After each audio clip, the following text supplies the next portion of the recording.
Hello viewers, Bangla health tips আপনাদের সবাইকে স্বাগতম। আমাদের আজকের বিষয় 2 দিনেই দূর হবে কফ। কফ হলো গলার অস্বস্তিকর পিচ্ছিল পদার্থ। গলার গ্ল্যান্ডগুলো দিনে প্রায় 1 থেকে 2 লিটার কফ তৈরি করে। শ্বাসনালী কোনো কারণে প্রয়োজনের অতিরিক্ত কফ তৈরি করলে আমরা গলায় অস্বস্তিকর কফের অনুভূতি পাই। কফ হলো কাশি সৃষ্টির জন্য অন্যতম একটি কারণ। এর দ্রুত চিকিৎসা না হলে এটি দ্বারা শ্বাসযন্ত্রের আক্রান্ত হওয়ার আশঙ্কা থাকে।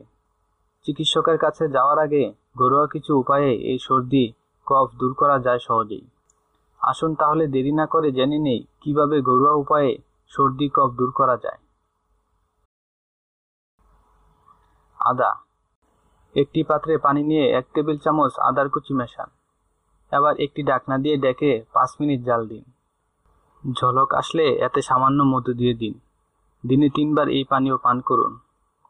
এছাড়া 1 চা চামচ আদার কুচি, গোলমরিচের গুঁড়ো এবং লবঙ্গের গুঁড়ো দুধ অথবা মধুর সাথে মিশিয়ে নিন। এবার এই মিশ্রণটি দিনে 3 বার পান করুন। 1 টুকরো আদা নিয়ে মুখে চাবাতে পারেন।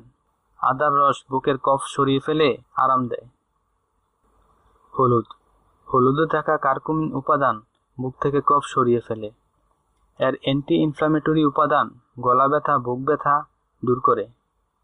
1 গ্লাস কুসুম গরম পানিতে 1 চিমটি হলুদের গুঁড়ো মিশিয়ে নিন। এটি দিয়ে প্রতিদিন কুলকুচি করুন।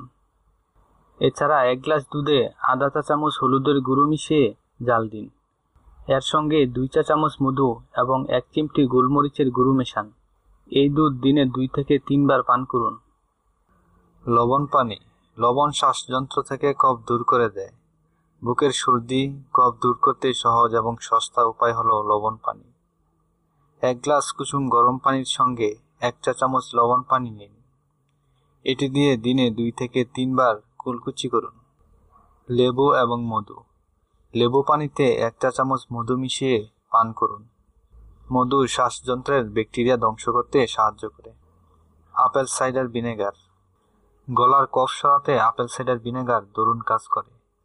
1 কাপ কুসুম গরম পানিতে 2 চা চামচ বিশুদ্ধ আপেল সাইডার ভিনেগার মিশিয়ে নিন। এর সঙ্গে 1 চা চামচ মধু মেশান। এইবার এই পানীয় দিনে 3 বার পান করুন। দেখবেন বুকের কফ অনেক কমে গেছে। পেঁয়াজ।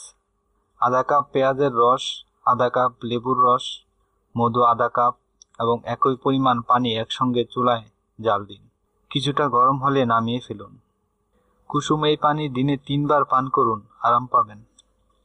স্বাস্থ্য সংক্রান্ত সকল প্রকার আপডেট তথ্য পেতে চ্যানেলটি অবশ্যই সাবস্ক্রাইব করতে ভুলবেন না এবং আমাদের এই ভিডিওটি আপনার সামান্য উপকারে আসলে তাহলে লাইক, কমেন্টস এবং শেয়ার করবেন। ধন্যবাদ সবাই।